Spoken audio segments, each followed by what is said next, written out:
Welcome to Luca and Miguel. Enjoy the video. You're starting inside Google Maps. Tap the lens icon in the search bar to move fast. Once you grant camera and location permissions, point the camera at the item or text you want to identify. Make sure to hold your device steady and frame the subject clearly. This helps the algorithm read text and spot logos. If you need to scan a small sign, move closer rather than zooming digitally, because physical proximity yields sharper recognition and more accurate results. Once you capture a frame, Google Lens analyzes visible text, logos, and objects.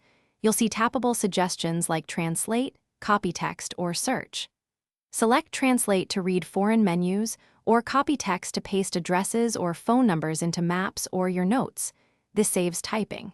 For businesses, tap the identified place to open its Maps card with hours, reviews, and directions. Make sure to inspect suggested matches and swipe through alternatives. To finish, tap the Maps card to save the place, share it, or get step-by-step directions. This makes your discovery immediately actionable.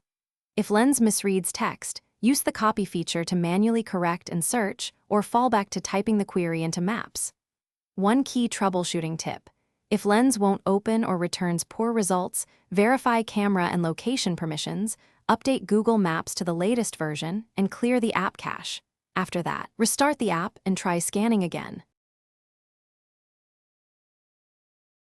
Thanks for watching and please subscribe. It's the best investment you'll ever make.